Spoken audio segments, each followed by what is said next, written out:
ಆತ್ಮೀಯ ಕೇಳುಗರಿಗೆ ನಿಮ್ಮ ರಮಾಶ್ರೀ ನಾಡಿಗೇರ್ ಮಾಡುವ ನಮಸ್ಕಾರಗಳು. ನೀವೀಗ ಸೀತೆಯೋ ಶಾಕುಂತಲೆಯೋ ಧಾರಾವಾಹಿಯ 54ನೇ ಅಧ್ಯಾಯವನ್ನು ಕೇಳ್ತಾ ಇದ್ದೀರಾ. ಕಥೆ ಪ್ರಾರಂಭ ಮಾಡೋದಕ್ಕೂ ಮೊದಲು ಯಾರ್ಯಾರು ಇನ್ನೂ ಚಾನೆಲ್ನ ಸಬ್ಸ್ಕ್ರೈಬ್ ಮಾಡ್ಕೊಂಡಿಲ್ಲ ಅವರೆಲ್ಲ ದಯವಿಟ್ಟು ಚಾನೆಲ್ನ ಸಬ್ಸ್ಕ್ರೈಬ್ ಮಾಡ್ಕೊಳ್ಳಿ, ಕಥೆಯನ್ನ ಲೈಕ್ ಮಾಡಿ, ಶೇರ್ ಮಾಡಿ, ಪ್ರೋತ್ಸಾಹಿಸಿ. ಈಗ ಕಥೆಯ ಮುಂದಿನ ಭಾಗಕ್ಕೆ ಹೋಗೋಣ. ನೋಡಿಮ್ಮ, ನೀವು ಹೇಳಿದ ಕೂಡಲೇ ನನ್ನ ಹತ್ರ ಇರೋದ್ರಲ್ಲಿ ಬೆಸ್ಟು ಅಂತ ಅನ್ಸೋಂಥ 10 ವರಗಳ ಜಾತಕನ ಮತ್ತೆ ಫೋಟೋನ ತಗೊಂಡು ಬಂದಿದ್ದೀನಿ ಎನ್ನುತ್ತಾ ತಮ್ಮ ಲ್ಯಾಪ್ಟಾಪ್ ತೆರೆದರು ಬ್ರೋಕರ್. ಈ ಹುಡುಗರೆಲ್ಲ ಇಂಜಿನಿಯರ್ಗಳೇ, ನಿಮ್ಮ ಹುಡುಗಿನೂ ಇಂಜಿನಿಯರಿಂಗ್ ಮಾಡಿರೋದಲ್ವಾ, ಅದಕ್ಕೆ ತಕ್ಕಂಥ ಹುಡುಗರ ಬಯೋಡೇಟಾನೇ ತಂದಿದ್ದೀನಿ ಎನ್ನುತ್ತಾ ಒಂದಿಷ್ಟು ಹುಡುಗರ ಡೀಟೇಲ್ಸ್ ಕೊಡ ಹತ್ತಿದ. ನಮ್ಮ ಸಾನು ಲಕ್ಷದ ಮೇಲೆ ಸಂಬಳ ತಗೋತಾಳೆ, ಹುಡುಗ ಕೂಡ ಒಳ್ಳೆ ಸಂಬಳ ತರೋನಾಗಿರ್ಬೇಕು, ಆಸ್ತಿ ಪಾಸ್ತಿ ಇರೋರಾಗಿರ್ಬೇಕು, ಅಪ್ಪ ಅಮ್ಮ ಇಲ್ಲದೆ ಇದ್ರೆ ಒಳ್ಳೇದೆ, ಇದ್ರೆ ನೋಡೋಣ ಮುಂದೆ ಹೇಗಾಗುತ್ತೆ ಅಂತ ಎಂದರು ವಿಜಯಮ್ಮ. ಆಸ್ತಿ ಪಾಸ್ತಿ ಇರೋರು ಡಿಮ್ಯಾಂಡ್ ಕೂಡ ಹೆಚ್ಚೇ ಇರುತ್ತಮ್ಮ, ಅಂಥವರೆಲ್ಲ ವರದಕ್ಷಿಣೆ ಅಂತ ಏನು ಕೇಳಲ್ಲ, ಆದರೆ ಮದುವೆ ಮಾತ್ರ ಜೋರಾಗಿ ಮಾಡ್ಕೊಡ್ಬೇಕು ಅಂತಾರೆ. ಅಂಥ ಸಂಬಂಧಗಳು ನಿಮಗೆ ಓಕೆನಾ ಕೇಳಿದ ಬ್ರೋಕರ್. ಓ, ನಮಗೋಕೆನೆ, ನಮ್ಮನೆ ಕಡೆ ಕೊನೆ ಮದುವೆ ಇದು, ಬೇಕಾದಾಗ ಕೊಟ್ಟು ಬಿಟ್ಟು ಮಾಡ್ತೀವಿ ಎಂದಾಗ ಅಚ್ಚರಿಯಿಂದ ವಿಜಯಮ್ಮನ ಕಡೆ ನೋಡಿ ಅಮ್ಮ ಎಂದ ಸಂಜು. ನೀವು ಹುಡುಗನ ಡೀಟೇಲ್ಸ್ ಎಲ್ಲ ನಮ್ಮ ಸಂಜು ಮೊಬೈಲಿಗೆ ಕಳಿಸಿ, ಸಾನು ಜೊತೆ ಮಾತಾಡಿ ನಮಗೆ ಯಾವುದು ಓಕೆ ಅಂತ ಹೇಳ್ತೀವಿ ಎಂದು ಹೇಳಿ ಪಾಪಣ್ಣನ ಕೈಗೆ 5,000 ರೂಪಾಯಿ ಕೊಟ್ಟು ಕಳಿಸಿದರು ವಿಜಯಮ್ಮ. ಅವರು ಹೋದ ಕೂಡಲೇ ವಿಜಯಮ್ಮನ ಕಡೆ ತಿರುಗಿದ ಸಂಜಯ್, ಇದೇನಮ್ಮ ನೀನು ಬೇಕಾದ ಹಾಗೆ ಕೊಟ್ಟು ಬಿಟ್ಟು ಮಾಡ್ತೀವಿ ಅಂತ ಹೇಳಿದೆ, ಅಪ್ಪ ಇಟ್ಟಿರೋ ದುಡ್ಡಲ್ಲಿ ಅರ್ಧದಷ್ಟು ಅವಳು ಓದಿಗೆ ತೆಗೆದಾಗಿದೆ, ಇನ್ನುಳಿದ ದುಡ್ಡಲ್ಲಿ ನೀನು ಹೇಳೋ ರೇಂಜಿಗೆ ಮದುವೆ ಮಾಡೋಕ್ಕಾಗುತ್ತಾ ಎಂದು ಕೇಳ್ದ. ಇದೇನೋ ಹಿಂಗಂತೀಯ, ಅಣ್ಣ ಆಗಿ ನೀನು ತಂಗಿಗೆ ಇಷ್ಟು ಕೂಡ ಮಾಡೋದಕ್ಕಾಗೋದಿಲ್ವಾ, ತಂಗಿ ಮದುವೆ ಜವಾಬ್ದಾರಿ ನಿಂದೆ ಅಲ್ವಾ ರೇಗಿದರು ವಿಜಯಮ್ಮ. ಹೌದಮ್ಮ, ಅವಳ ಜವಾಬ್ದಾರಿ ನಂದೇನೆ, ಒಪ್ಕೊಳ್ತೀನಿ, ಹಂಗಿದ್ಮೇಲೆ ನನ್ನ ಯೋಗ್ಯತೆಗೆ ತಕ್ಕ ಹಾಗೆ ಸಂಬಂಧ ನೋಡಿ ಮಾಡ್ಬೇಕಲ್ವಾ ಅಮ್ಮ ಸಂಜು ಪ್ರಶ್ನಿಸಿದ. ನಿನ್ನ ಯೋಗ್ಯತೆಗೆ ತಕ್ಕ ಹಾಗಿದ್ದು ಅಂದ್ರೆ ಯಾವುದೋ ಗುಮಾಸ್ತನೋ ಪ್ರೈವೇಟ್ ಸ್ಕೂಲಿನ ಪ್ರೈಮರಿ ಟೀಚರ್ನೋ ತಂದು ಗಂಟು ಹಾಕ್ತೀಯ ಅಷ್ಟೆ. ಅವಳು ಇಂಜಿನಿಯರಿಂಗ್ ಓದಿದಾಳೆ, ಅವಳಿಗೆ ತಕ್ಕ ಗಂಡನ್ನೇ ತಾನೇ ನೋಡ್ಬೇಕು ಹಂಗಿಸಿದರು ವಿಜಯಮ್ಮ. ಹೌದಮ್ಮ, ನೀನು ಹೇಳಿದ ನಿಜ, ನನ್ನ ಯೋಗ್ಯತೆ ಅಷ್ಟೇನೆ. ಹೇಗಿದ್ರೂ ಸಾನು ಲಕ್ಷಗಟ್ಟಲೆ ದುಡಿತಾಳಲ್ಲ, ಅವಳ ದುಡ್ಡಲ್ಲೇ ಮಾಡಿಬಿಡ್ಬೇಕು ಮದುವೆನ ಅಷ್ಟೆ ಸೋತ ಸ್ವರದಲ್ಲಿ ಹೇಳಿದ ಸಂಜು. ಥೋ, ನಾಚಿಗೇಡು, ಗಂಡ್ಸಾಗಿ ಹೆಣ್ಮಗು ತರೋ ಸಂಬಳದ ಮೇಲೆ ಕಣ್ಣಿಡ್ತೀಯಾ, ಅದು ಅಲ್ಲದೆ ಅವಳು ದುಡಿತಾ ಇರೋದು ಈಗ 2 ವರ್ಷದಿಂದ ಅಷ್ಟೇ, ಅದರಲ್ಲಿ ಅರ್ಧ ದುಡ್ಡು ಅವಳ ಬಟ್ಟೆಗೇನೆ ಖರ್ಚಾಗಿರುತ್ತೆ, ಅದು ಅಲ್ಲದೆ ಅಣ್ಣ ಆಗಿ ನೀನಿರ್ಬೇಕಾದ್ರೆ ಅವಳು ದುಡ್ಡು ಖರ್ಚು ಮಾಡ್ಬೇಕಾ ಎಂದವರಿಗೆ ಸೊಸೆ ದುಡಿಮೆಯಲ್ಲಿ 1 ಪೈಸೆ ಕೂಡ ಬಿಡದೆ ತೆಗೆದುಕೊಳ್ಳುತ್ತಿದ್ದುದು ಮರೆತೇ ಹೋಗಿತ್ತು. ಸಂಜು ಏನೂ ಮಾತನಾಡದೆ ಸುಮ್ಮನೆ ಕುಳಿತ. ವಿಜಯಮ್ಮ ಕೂಡ ಅವನನ್ನು ಯೋಚನೆ ಮಾಡಲು ಬಿಟ್ಟು ಅಲ್ಲಿಂದ ಹೊರಟರು. ಸಹನಾ ಅವರ ಮಾರ್ಗದರ್ಶನದಲ್ಲಿ ಸ್ವಾತಿ ಕೆಲಸದಲ್ಲಿ ಚೆನ್ನಾಗಿಯೇ ಪಳಗಿದಳು. ಮೊದಲು 4 ಜನರ ಎದುರಿಗೆ ಮಾತನಾಡಲು ಅಂಜುತ್ತಿದ್ದ ಸ್ವಾತಿ ದಿನಗಳು ಕಳೆದಂತೆ ಎಲ್ಲರ ಬಳಿಯೂ ತನ್ನ ಅಭಿಪ್ರಾಯವನ್ನು ಯಾವುದೇ ಹಿಂಜರಿಕೆ ಇಲ್ಲದೆ ಮಾತನಾಡುವಷ್ಟು ಧೈರ್ಯ ಬೆಳೆಸಿಕೊಂಡಳು. ಮೇಡಮ್, ಅದೇ ಆ ಕುಲಕರ್ಣಿಯವ್ರ ಮನೆ ಅಸೈನ್ಮೆಂಟಿಂದ 30,000 ಲಾಭ ಆಗಿದೆ ಎನ್ನುತ್ತಾ 30,000 ಹಿಡಿದು ಬಂದಳು ಸ್ವಾತಿ. ವೆರಿ ಗುಡ್, ನೀನು ಇಂಡಿಪೆಂಡೆಂಟ್ ಆಗಿ ನಡೆಸಿದ ಮೊದಲನೇ ಕಾರ್ಯಕ್ರಮ ಇದು, ಹೆಂಗನ್ನಿಸ್ತು ಸಹನಾ ಕೇಳಿದರು. ತುಂಬ ಖುಷಿ ಆಯಿತು ಮೇಡಮ್, ಮೊದಲೊಂದೆರಡು ದಿನ ಕಷ್ಟ ಆಯಿತು, ಆಮೇಲೆ ಅಭ್ಯಾಸ ಆಯಿತು, ಈಗ ಸ್ವಲ್ಪ ಧೈರ್ಯ ಬಂದಿದೆ ಎಂದಳು ಸ್ವಾತಿ ಖುಷಿಯಿಂದ. ಆದರೆ ಕೆಲವು ತಪ್ಪುಗಳು ಕೂಡ ಆಯ್ತಲ್ಲ ಸ್ವಾತಿ, ಪರೀಕ್ಷಾತ್ಮಕ ದೃಷ್ಟಿಯನ್ನು ಬೀರುತ್ತಾ ಕೇಳಿದರು ಸಹನಾ ಮೇಡಮ್. ಹೌದು ಮೇಡಮ್, ಬೆಳಿಗ್ಗೆ ತಿಂಡಿಗೆ ಹೇಳಿದ್ದಕ್ಕಿಂತಲೂ ಕಡಿಮೆ ಜನ ಬಂದಿದ್ರು, ಹಾಗಾಗಿ ತಿಂಡಿ ಉಳಿದು ಹೋಯ್ತು. ಅದನ್ನ ನೋಡಿ ಮಧ್ಯಾಹ್ನ ಸ್ವಲ್ಪ ಅಡುಗೆ ಕಡಿಮೆ ಮಾಡೋಕೆ ಹೇಳಿದೆ, ಅದರಲ್ಲಿ ಸ್ವಲ್ಪ ಗಡಿಬಿಡಿ ಆಗ್ಬಿಡ್ತು, ಆದರೆ ಅಡುಗೆಯವರು ಅದನ್ನ ಚೆನ್ನಾಗಿ ನಿಭಾಯಿಸಿದ್ರು ಎಂದಳು ತಲೆ ತಗ್ಗಿಸಿ. ಪಾಠ ಕಲಿತೆ ತಾನೇ ಕೆಲವೊಮ್ಮೆ ಅಡುಗೆಯವರು ಡೆಕೋರೇಷನ್ನವರು ಎಲ್ಲ ಹೇಳೋ ಮಾತುಗಳ ಕಡೆಗೆ ಗಮನ ಕೊಡಬೇಕು. ಆದರೆ ನಿರ್ಧಾರ ನಿಂದೇ ಆಗಿರಬೇಕು. ಇದು ಮೊದಲನೇ ಸಲ, ಸೊ ಏ ಖೂನ್ ಮಾಫ್. ಬಟ್ ನೆಕ್ಸ್ಟ್ ಟೈಮ್ ಈ ತಪ್ಪುಗಳು ರಿಪೀಟ್ ಆಗಬಾರ್ದು ಎಂದರು. ಸರಿ ಮೇಡಮ್ ಎಂದವಳು ದುಡ್ಡನ್ನು ಸಹನಾ ಅವರ ಟೇಬಲ್ ಮೇಲೆಯೇ ಇಟ್ಟು ಹೊರಟಳು.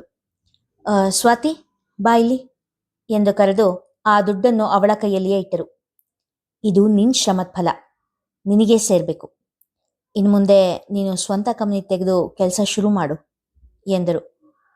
ಅವಳ ಶ್ರಮದ ಫಲ ಅವಳ ಕೈಯಲ್ಲಿಯೇ ಉಳಿದದ್ದು ಕಂಡು ಸ್ವಾತಿಯ ಕಣ್ಣಲ್ಲಿ ಸಂತೋಷದ ನೀರು ಉಕ್ಕಿತು. ಗಂಟಲುಬ್ಬಿ ಏನು ಮಾತನಾಡಲು ತೋಚದೆ ಸಹನಾ ಅವರ ಕಾಲಿಗೆರಗಿದಳು.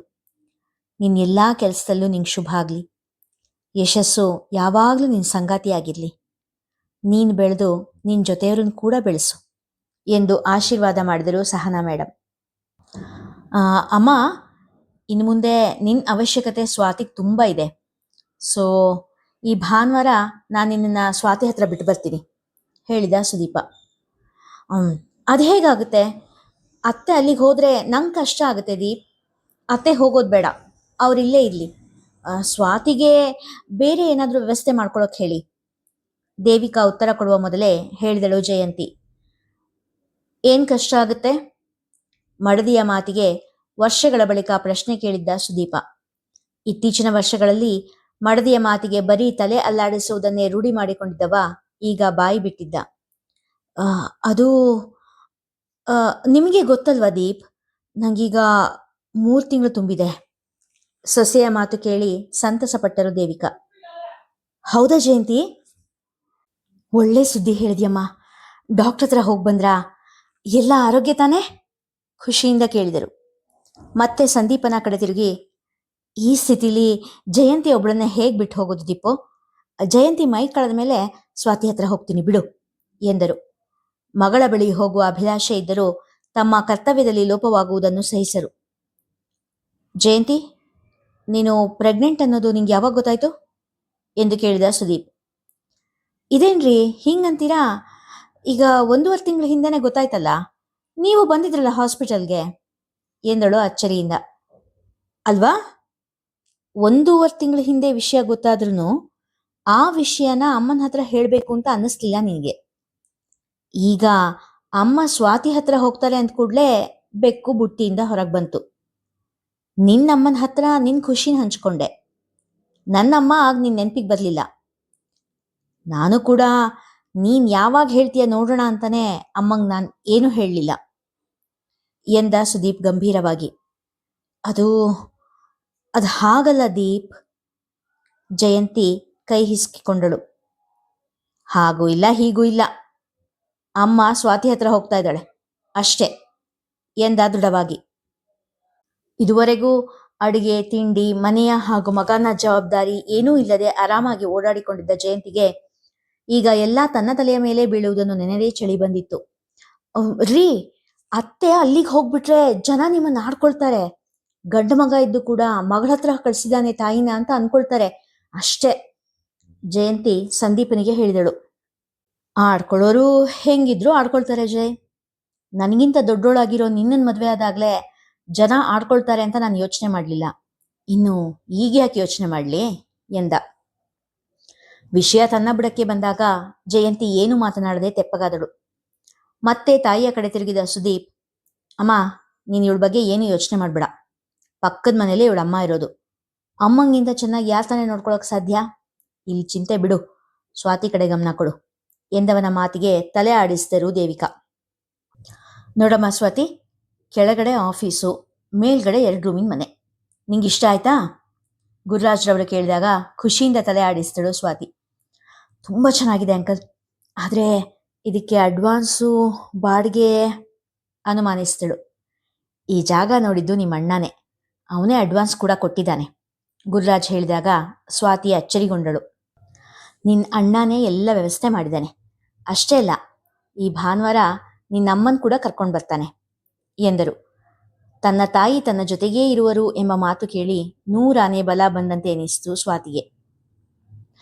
ಇದೇನಮ್ಮ ನೀನು ನಮ್ಮ ಸ್ವೀಟಿ ಜೊತೆ ಸಂಜು ಮದುವೆ ಮಾಡಿಸು ಅಂದರೆ ಸಾನು ಮದುವೆ ವಿಷಯ ತೆಗೆದಿದೆಯಲ್ಲ ಆಕ್ಷೇಪಿಸಿದಳು ಸಾರಿಕಾ. ಅಯ್ಯೋ, ನಾನು ಏನು ಹೇಳಲಿ ನಿಂಗೆ. ಸಾನು ಯಾಕೋ ಕೈ ಮೀರಿ ಹೋಗ್ತಾ ಇದ್ದಾಳೆ ಕಣೆ. ಅವಳ ಬಟ್ಟೆಗಳು ದೇವ್ರಿಗೇ ಪ್ರೀತಿ. ಮೈಕೈ ಎಲ್ಲ ಕಾಣಿಸೋ ಹಂಗೆ ಬಟ್ಟೆ ಹಾಕ್ತಾಳೆ. ಕಿವಿ ಮೂಗು ಚುಚ್ಸ್ಕೊಳ್ಳೋ ಹಾಗೆ ಹೊಕ್ಕಳಿಗೆಲ್ಲ ಚುಚ್ಸ್ಕೊಂಡಿದ್ದಾಳೆ ಕಣೆ. ಎಗ್ಗು ಸಿಗ್ಗು ಇಲ್ಲದೆ ಎದೆ ನಿಮ್ಸ್ಕೊಂಡು ಓಡಾಡ್ತಾಳೆ. ಅವಳು ಎದುರಿಗೆ ಬಂದರೆ ನಮ್ಮ ಸಂಕುನೇ ತಲೆ ಬಗ್ಗಿಸ್ಕೊಂಡು ಹೋಗ್ತಾನೆ. ಹಂಗಿರುತ್ತೆ ಅವಳ ವೇಷ. ಇಷ್ಟು ದಿನ ಸಿಗರೇಟ್ ಮಾತ್ರ ಸೇತಾಳೆ ಅಂದ್ಕೊಂಡಿದ್ದೆ. ಆದರೆ ಎಂದವರು ದನಿಯನ್ನು ಇನ್ನೂ ಸಣ್ಣದಾಗಿಸಿ, ಮೊನ್ನೆ ರಾತ್ರಿ ಕುಡ್ಕೊಂಬಂದಿದ್ಲು ಕಣೆ ಎನ್ನುತ್ತಾ ತಮ್ಮ ಸೆರಗಿನಿಂದ ಕಣ್ಣು ಮೂಗು ಒರೆಸಿಕೊಂಡರು. ನೋಡು, ಇಬ್ಬಿಬ್ರು ಗಂಡ್ಮಕ್ಳಿದ್ರು ಯಾರೂ ಹಿಂಗೆ ಕೆಟ್ಚಾಳಿ ಬೆಳೆಸ್ಕೊಳ್ಳಿಲ್ಲ. ಆದರೆ ಈ ಹೆಣ್ಣು ಹುಡುಗಿ ಎಲ್ಲರೆದ್ರಿಗೆ ತಲೆ ಎತ್ತದೇ ಇರೋವಾಗ ಮಾಡಿಬಿಟ್ಟಿದ್ದಾಳೆ ಅಷ್ಟೆ. ಅದಕ್ಕೆ ಅವಳಿಗೊಂದು ಮದುವೆ ಅಂತ ಮಾಡಿ ಕೈ ತೊಳ್ಕೊಂಡ್ಬಿಟ್ರೆ ಸಾಕಾಗಿದೆ ಎಂದರು ವಿಜಯಮ್ಮ. ಅಯ್ಯೋ, ಹೌದೇನಮ್ಮ? ಸರಿ ಬಿಡು, ನಾನು ನಂಗೆ ತಿಳಿದವ್ರ ಹತ್ರ ಸಾನುಗೆ ಒಂದು ಗಂಡು ಹುಡ್ಕೋಕೆ ಹೇಳ್ತೀನಿ. ನೀನು ಹೇಳ್ದಂಗೆ ಬೇಗ ಅವಳ ಜವಾಬ್ದಾರಿ ಕಳ್ಕೊಳ್ಳೋದು ಒಳ್ಳೆಯದು ಎಂದಳು ಸಾರಿಕಾ. ಸರ್ ಎನ್ನುತ್ತಾ ಗುರುರಾಜ್ ಅವರ ಕಾಲಿಗೆ ಎರಗಿದ ಸುದೀಪ್. ಒಳ್ಳೇದಾಗ್ಲಿ ಕಣಪ್ಪ, ತುಂಬು ಮನಸ್ಸಿನಿಂದ ಆಶೀರ್ವಾದ ಮಾಡಿದರು. ನೋಡಿದ್ಯಾ, ಇವತ್ತು ನಿನ್ನ ತಂಗಿ ಎಷ್ಟು ಖುಷಿಯಾಗಿದ್ದಾಳೆ ಎಂದಾಗ ಅಮ್ಮನ ಜೊತೆ ನಗು ನಗುತ್ತಾ ಮಾತನಾಡುತ್ತಿದ್ದ ಸ್ವಾತಿಯ ಕಡೆ ನೋಡಿದ ಸುದೀಪ್. ಹೌದು ಸರ್, ಅವಳಿ ನಗುಗೆ ಕಾರಣ ನೀವೇನೆ ಎಂದ. ಅಡ್ಡಡ್ಡ ತಲೆ ಆಡಿಸಿದ ಗುರುರಾಜ್, ನಾವಲ್ಲ ದೀಪು, ಆ ನಗುಗೆ ಕಾರಣ ನನ್ನೋರು ಅಂತ ಅನ್ನಿಸ್ಕೊಂಡಿರೋ ಅಣ್ಣ ಅಮ್ಮ ತನ್ನ ಬೆಂಬಲಕ್ಕಿದ್ದಾರೆ ಅನ್ನೋ ಧೈರ್ಯ. ನಾವೆಷ್ಟೇ ಆದರೂ ಹೊರಗ್ನೋರು, ನಾವೆಷ್ಟೇ ಧೈರ್ಯ ಕೊಟ್ರೂ ಹೆತ್ತೋರು ಒಡ ಹುಟ್ಟಿದವರು ಕೊಡೋ ಬೆಂಬಲ, ಆ ಧೈರ್ಯ ನಾವು ಕೊಡೋದಕ್ಕಾಗೋದಿಲ್ಲ. ಅದಕ್ಕೆ ನಾನು ನಿಮ್ಗೆ ಹೇಳಿದ್ದು, ನೀವು ಒಂದು ಸಾರ್ತಿ ಸ್ವಾತಿ ಬೆಂಬಲಕ್ಕೆ ನಾವಿದ್ದೀವಿ ಅನ್ನೋ ಮಾತು ಹೇಳಿ ಸಾಕು, ಅವಳು ಬೇಕಾದ್ದನ್ನು ಸಾಧಿಸ್ತಾಳೆ ಅಂತ ಎಂದರು ಗುರುರಾಜ್. ನಿಜ ಸರ್, ನೀವು ಅವತ್ತು ಫೋನ್ ಮಾಡಿ ಬುದ್ಧಿ ಹೇಳದೆ ಹೋಗಿದ್ರೆ ತಲೆ ತಗ್ಗಿಸಿ ನನ್ನ ಜವಾಬ್ದಾರಿಯಲ್ಲಿ ಕರ್ತವ್ಯದಲ್ಲಿ ಸೋತು ಬಿಡ್ತಿದ್ದೆ ಎಂದ. ನೀನು ತಲೆ ತಗ್ಸೋಂಥದ್ದೇನೂ ಆಗಿಲ್ಲಪ್ಪ. ನೀನು ತುಂಬ ಒಳ್ಳೆ ಮಗ ಮತ್ತು ತುಂಬ ಒಳ್ಳೆ ಅಣ್ಣ. ಬೆನ್ನಿನ ಮೇಲೆ ಸಲುಗೆಯಿಂದ ಒಂದೆರಡು ಏಟು ಲಘುವಾಗಿ ಹಾಕಿದರು. ಅಷ್ಟರಲ್ಲಿ ಅಲ್ಲಿಗೆ ಬಂದ ಸ್ವಾತಿ, ಅಣ್ಣ ಕಂಗ್ರಾಟ್ಸ್ ಕಣೋ, ಅತ್ತಿಗೆ ವಿಷಯ ಕೇಳಿ ಖುಷಿ ಆಯಿತು. ಆದರೆ ನನ್ನಿಂದಾಗಿ ಅಮ್ಮ ಈ ಟೈಮಲ್ಲಿ ಅತ್ತಿಗೆ ಒಬ್ಬರನ್ನೇ ಬಿಟ್ಟು ಬರೋ ಹಾಗಾಯ್ತಲ್ಲ, ತುಸು ಮುಖ ಬಾಡಿಸಿ ಹೇಳಿದಳು. ಏನು ತೊಂದರೆ ಇಲ್ಲ ಸ್ವಾತಿ, ಜಯಂತಿ ಅಮ್ಮ ಅವಳ ಜೊತೆಗಿರ್ತಾರೆ. ಬಾಣಂತಂದು ಹೊತ್ತಲ್ಲಿ ನೋಡೋಣಂತೆ. ಈಗ ನಿಂಗೆ ಮನೆ ಆಫೀಸು ಎಲ್ಲ ಹಿಡಿಸ್ತಾ ಎಂದು ಕೇಳಿದ. ತುಂಬ ಚೆನ್ನಾಗಿದೆ ಅಣ್ಣ. ಸಹನಾ ಮೇಡಮು ಒಂದಿಬ್ಬರು ಅಸಿಸ್ಟೆಂಟ್ಗಳನ್ನ ಕಳಿಸ್ತೀನಿ ಅಂತಿದ್ದಾರೆ. ಅವ್ರ ಜೊತೆ ಸೇರಿ ಆಫೀಸ್ ಸೆಟ್ ಮಾಡಿಬಿಡ್ತೀನಿ ಆತ್ಮವಿಶ್ವಾಸದಿಂದ ಹೇಳಿದಳು. ಅವಳ ನಗೆಯ ಬೆಳಕು ಸುದೀಪನ ಮನಕ್ಕೆ ನೆಮ್ಮದಿಯನ್ನು ತಂದಿತು. ಇಲ್ಲಿಗೆ ಇಂದಿನ ಸಂಚಿಕೆ ಮುಗಿಯಿತು. ಮುಂದಿನ ಕಥೆ ಮುಂದಿನ ಸಂಚಿಕೆಯಲ್ಲಿ.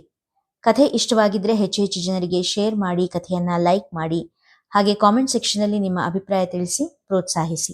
ಧನ್ಯವಾದಗಳು.